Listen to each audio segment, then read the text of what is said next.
Hi everyone and welcome to the final module for English 231. I wanted to run through a couple of things in this final module with you, and I'm also going to open it up a few days early just so that you have extra time to complete it. We have a few big projects remaining in the course. So when you sign into Canvas, you will now see the final modules opened up. One is called Chapter 5, Games, Tech, and Culture, and then you have a final exam module as well. So let's start with the Chapter 5, Games, Tech, and Culture module. In the course notes, they're very short, one video and some notes from the book. We really kind of focus on gaming, video games, educational games, and so on. There are a couple of slides in there related to Second Life, which you can sort of read about. This is something that we do in the seated course. We actually hold class in Second Life. For your class, you are not doing anything in Second Life, so you can just disregard these slides that tell you how to download the program and things like that. But I left it in there anyways, just so you could see maybe what we normally do in this class, which is meet in that virtual world. I also have a couple of slides at the end related to Hour of Code. This is also something we do normally in the seated course, but for this online course, I'm offering it as an extra credit project. And just as the name suggests, it takes about an hour to complete it. You can watch this video embedded here on what it is. And then these are the instructions on how to complete it if you wanted to. Basically, you go to the website, hourofcode.org, and then you choose one of the game building exercises. So there's Angry Birds and Star Wars and some other things. And you basically build the game using the building blocks and the basic code strategies. And then at the end of that hour, you receive a completion certificate, which is what you turn into me. Again, this is optional, it's extra credit. I did the math in Canvas and it ends up adding about 3 percentage points to your final grade if you choose to do it. Again, it's optional, so you're not penalized for not doing it. All right. You may think that the rest of the course we already have enough on our plate, which we do have a lot to cover in this final remaining a little over a week now. Specifically in Chapter 5, in this module, the big project here is the literary analysis, and this is built on the novel Fahrenheit 451 by Ray Bradbury. You may have read this before. Typically, this is a high school read, but we try to read it with a different through a different lens this time around. Normally, it's taught as a novel about censorship and being a dystopic society. Instead, we kind of look at it through the lens of new media and the sort of dangers of these technologies and what could happen if they get out of control. So I know you're probably freaking out a little bit because I'm telling you to read a novel and write a literary analysis in the final 9 days of the course or whatever we have.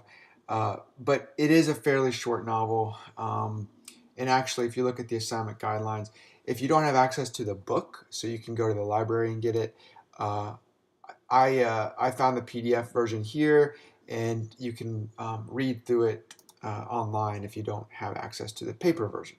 But here's what the assignment is. So basically, you're writing a literary analysis, and well, I'll get to that in a second, exactly how you're going to compose this, but basically, you need to analyze the text from that perspective that I was just talking about.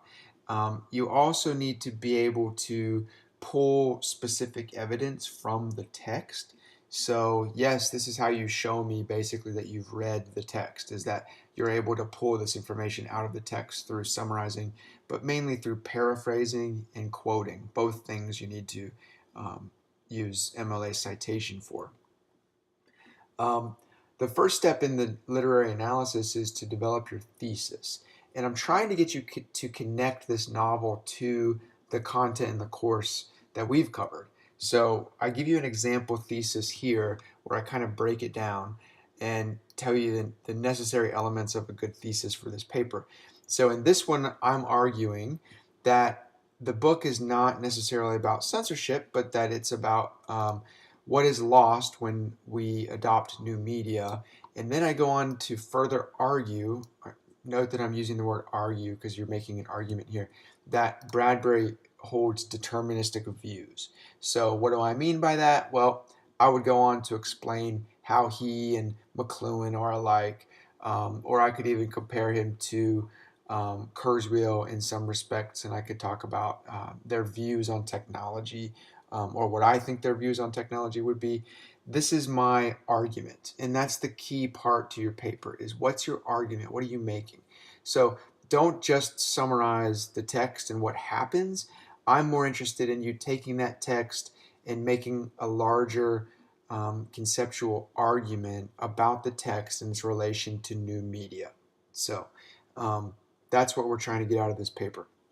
Now, I keep saying paper, but it's not really a paper, because instead it is a multimodal response. And what I mean by multimodal is two or more forms of media.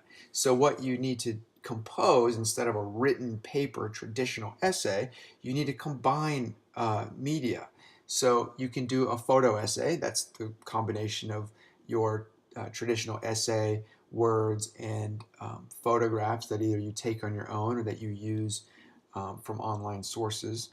Or you could do something completely different and go like a podcast or a voice recording option, where you've prepared something in advance. You have a script that you're reading from. You're not just free forming it like I sort of am now, but that you actually read a thoughtful response and you put that into podcast or audio format. You submit that, or you could do something like a video, or even just a narrated presentation. So you may be familiar with Prezi or Jing. This is where you can create slides and then you can narrate those slides, doing a sort of screen recording like I'm doing now. All of these free resources are just suggestions for you to use. They don't cost anything. It's free to sign up if you need to sign up for any of these. And they're great options for you to create that multimodal response. Just remember, I'm really looking for that textual evidence. So if you are doing a podcast or an audio thing, don't forget that you need to consistently cite the text, and you can do that by saying Bradbury says, quote, da da da da da, end quote, right? So that's how you would do that verbally. This is the main project for this module, and so the reason I'm opening up the module a little bit early for you is because I want to give you some extra time to get through that text and then to consider what you're going to put together for this literary analysis. You also have two short discussion forums that have little short reads that are really interesting, and then there's a quiz on chapter 5 in the textbook. Now, the final piece of the course is the final exam. There's a course survey right here. If you have time to complete it, it really should take you maybe 3 minutes to do it. It's just helpful for me to see what's working in the course and what's not. It's anonymous, so it in no way impacts your grades. So if you can take that survey, that would be really appreciated. The final exam is a final exam. This is an actual paper. So this is a traditional style, MLA style paper. And really the main requirements for the paper, obviously you have to have a works cited, because you're going to be citing responses in your, or citing sources in your response. And then it has to be a minimum of 1,000 words, as well as formatted to MLA, which this is a link that gives you instructions on how to format your paper if you've forgotten how to do that. But it all revolves on this question. So in the text, Flew opens up by asking this question, whether technologies can act as a factor in wider social change, yet at the same time be already embedded in a social context. Essentially, it's getting back to that argument or discussion about determinism and social shaping, two very opposite views of technology. So what you'll need to do is consider your own piece of technology or new media. This can be technology on the brink or on the frontier of new technology now. So things like the Oculus Rift or virtual reality goggles, or something crazy like that. But it doesn't have to be. It can be any form of new media. So if you think back, um, you know, the alphabet was a form of new media, developing that, or developing language, or the printing press. Or in the example that I give you in this assignment guidelines sheet at the end, he had written about the steam engine, which obviously altered society and eventually history. So if you'd like to run your idea by me in advance, that would be a great idea for you to do, just because I can give you some feedback on that and give you some help and suggestions as well.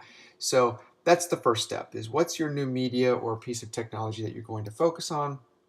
And then you can use this little organizer to help you think about the things that you want to write about in your paper. The key points being, you need to rely heavily on the texts for this course. So you can think back to the flu text and point to specific things in there that support your paper, or you can point to different things that we've read, so different articles or readings that I've given you on new media. You can reference some of the different slides that I've had in the course notes and things that I've said there. And then you also want to bring in some different theory or criticisms. So these, I believe, are in chapter 2, Approaches to New Media, where they talk about the different theories such as ANT, or actor network theory. You could also bring in Marxism. They talk about that pretty extensively in the flu text. But essentially, thinking about how this theory applies to your piece of new media or technology. Um, and then I'm sort of asking you to come down on this conversation and take a stake in what you believe personally. So that is to say, would you consider yourself to be a determinist or a social shaper or somewhere in between, or a soft determinist or weak determinist? Or where do you land in that spectrum? And most importantly, why? Why do you feel that way? Um, Okay, so that's the final exam paper. This is the final requirement for the course. And that's really all we have left in Canvas for you to complete. Um, it's a lot. I understand that it's a lot to do in the remainder of the semester. That's sort of the downfall of or the disadvantage to taking a Maymester course, is having to get through all this information so quickly. But everything is due by midnight on June 3rd. So not too far from now. But June 3rd by midnight, everything needs to be submitted. So obviously, don't procrastinate. Get on this sooner rather than later. I can't do extensions or go beyond this date simply because I'm required to submit my grades almost immediately thereafter. So just be aware of the date and when everything is due, and then I can't necessarily extend anything for you, unfortunately. That said, please email me or message me or tweet me if you have any questions, or if you'd like more clarification, or even if you have a draft of something like a literary analysis or your final response. If you have a draft that you'd like me to look over, I can definitely do that, give you feedback, and send it right back to you, and help you with that. So uh, that's all I have for this video.